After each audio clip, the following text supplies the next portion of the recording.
सबको जय मसीह की। मिशन का आदर्श, इसका चौथा पॉइंट जो है आज मैं आप लोगों के सामने शेयर करने वाला हूँ।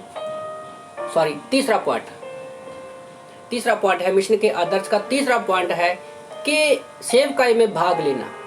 जब हम पढ़ते हैं प्रेरितों के काम अध्याय 6 वचन 1 से 7 में, तो यहाँ पर 7 सुनामी सेवकों को चुना जाता है। तो पढ़ते हम लोग वचन को। लिखा है, उन दिनों में जब चेलों की संख्या बहुत बढ़ने लगी, तब यूनानी भाषा बोलने वाले इब्रानी भाषा बोलने वालों पर कुड़कुड़ाने लगे कि प्रतिदिन की सेवकाई में हमारी विधवाओं की सुधि नहीं ली जाती।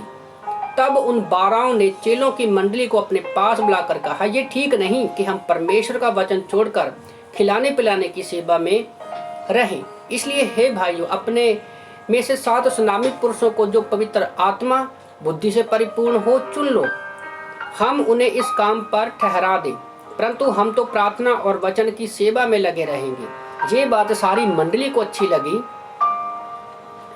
उन्होंने स्टीफनस नामक एक पुरुष को, जो विश्वास और पवित्र आत्मा से परिपूर्ण था, और फिलिपुस को, और परखुरुस को, और निकानोर को, और तिमोन, और परमिनाश, और आतंकियावासी निकोलाउस, जो यहूदी मत में आ गया था, चुन लिया। इन्हों प्रेरितों के सामने खड़ा किया। उन्होंने प्रार्थना करके उन पर हाथ रखे। परमेश्वर का वचन फैलता गया और यरूशलेम में चेलों की गिनती बहुत बढ़ती गई, और याजकों का एक बड़ा समाज इस मत को मानने वाला हो गया। तो याद रखो, जब हम मिशन के आदर्श का जो तीसरा पॉइंट है कि हमें हर एक व्यक्ति जो चर्च में आता है, वो उसको कलीसिया के सभी कामों में भाग लेना जरूरी है।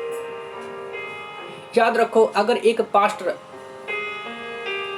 सारे काम नहीं कर सकता, एक अकेला व्यक्ति सारे काम नहीं कर सकता, तो जैसे परमेश्वर के उद्देश्य में हम लोगों ने पढ़ा था कि परमेश्वर क्या है, शिष्यों को मल्टीप्लाई बढ़ा के वो काम करता है।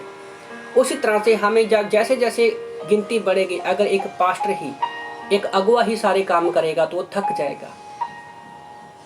तो इसीलिए कलीसिया के मेंबर होने के नाम से हमारा फर्ज बनता है कि हम सबको परमेश्वर की सेवकाई के भाग का हिस्सा बनना है। तो यहाँ पर चेलों ने कहा, हम तो वचन और प्रार्थना में लगे रहेंगे। तो उन्होंने उसकी जिम्मेवारी नहीं ली। वो करने को कर सकते थे, पर परमेश्वर ने उनको बुद्धिमत्ता दी है। और हमारे सामने एक मैनेजमेंट की अच्छी एग्जाम्पल भी है कि हमें आनंदित और खुशी के साथ करने वाले हैं। क्योंकि कुछ लोगों को परमेश्वर ने वर्शिपर बनाया है, कुछ जो है ऑफिस का काम अच्छे से संभाल सकते हैं, कुछ सफाई का काम अच्छे से करते हैं, कुछ फॉलोअप करते हैं, कुछ उत्साहित करने वाले होते हैं, कुछ प्रार्थना के लोग होते हैं। तो हर एक काम में सब लोगों को हिस्सा लेना इम्पोर्टेंट है।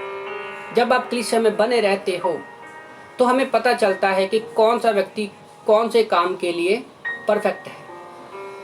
तो इसलिए मैं आप लोगों को उत्साहित करना चाहता हूँ कि जैसे 12 चेलों ने तो कहा कि हम सिर्फ परमेश्वर के वचन में ही अपना समय बिताएंगे, और उन्होंने 7 लोगों को चुना जो वचन में, पवित्र आत्मा में और बुद्धि से परिपूर्ण थे परमेश्वर की, और उन्होंने आगे कार्य को बढ़ाया। तो इस ज़्यादातर मैंने देखा है अपने लाइफ में, मैं हज़ारों पास्टरों से बात कर चुका हूँ। उनकी कलीसियाओं में आगे बढ़ने का कारण ये सबसे बड़ा होता है कि वो लोगों पर विश्वास नहीं करते हैं, और उसमें आने वाले सारे कामों में ज़्यादातर लोगों को इन्वॉल्व नहीं करते हैं, और वो खुद करने की कोशिश करते हैं, और इसी कारण वो थक जाते हैं और वो खुद डिप्रेशन में चले जाते हैं, और परमेश्वर के कार्य को अच्छे से नहीं कर पाते, और वो पीछे हट जाते हैं।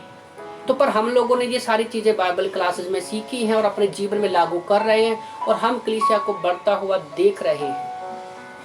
तो इसलिए मैं आप लोगों को उत्साहित करना चाहता हूँ कि हमें कलीसिया के सबको, कलीसिया की सेवकाई में, परमेश्वर की सेवकाई में सबको हिस्सा लेना है।